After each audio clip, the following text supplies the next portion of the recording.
La poule au bois dormant. Au poulailler, la nouvelle s'est répandue à la vitesse d'un poulet de canon. Carmen, Carmelito et leur copain Bellino se rendent à la grande ville. C'est Coquette qui l'a entendu dire par pied de poule, qui l'a su par modelé coq, qui l'a répété à une cocotte, qui l'a dit à multicoque.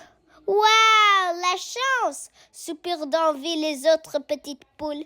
Soyez prudents, les enfants, leur recommandent les parents. Carmen et Carmelito vont rendre visite à leur grand-père qui habite la ville voisine. Tu vas adorer notre papy Bellino. Il crie du matin au soir. C'est vrai? Moi, j'aimerais pas avoir quelqu'un qui me crie dessus toute la journée. Ah non alors! C'est son métier, dit Carmelito en riant. Coq Papy est crieur public. C'est lui qui annonce les nouvelles de la cité. Ah, je vois, c'est Coq Info. Un étrange équipage surgit alors, obligeant les trois amis à se jeter dans le fossé. Écartez-vous les ploucs! Place à la seigneurie, le coq noir. Écraseur. Il est fou d'aller si vite sur une petite route de campagne. Et quel malpoli! Ce gros tas de ferraille nous a traités de ploucs. Regardez, monsieur le coq noir perd ses boulons. Arrivés aux portes de la cité, ils sont accueillis par le bruit des cloches qui sonnent à toute volée. Que c'est beau! S'émerveille Bellino. C'est du costaud! Armure Carmelito. Chapeau! S'exclame Carmen. Les trois amis déambulent dans les rues à la découverte de ce nouveau monde. Regardez!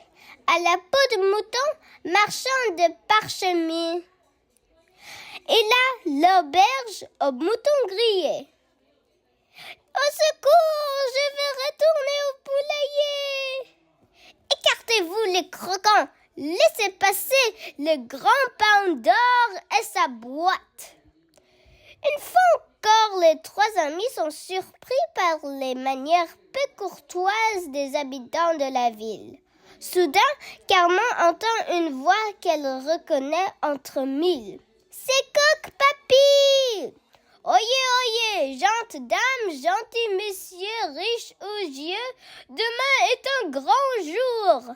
Les plus célèbres chevaliers du royaume tenteront de réveiller notre malheureuse princesse endormie depuis 100 ans. 100 ans? Reprend la foule horrifiée. À tour de rôle, ces grands et nobles coqs essayeront de pousser un cri assez fort pour atteindre l'autre rive du fleuve et délivrer la belle de son maléfice. S'il venait à échouer, la pauvre enfant serait condamnée à dormir encore 100 ans.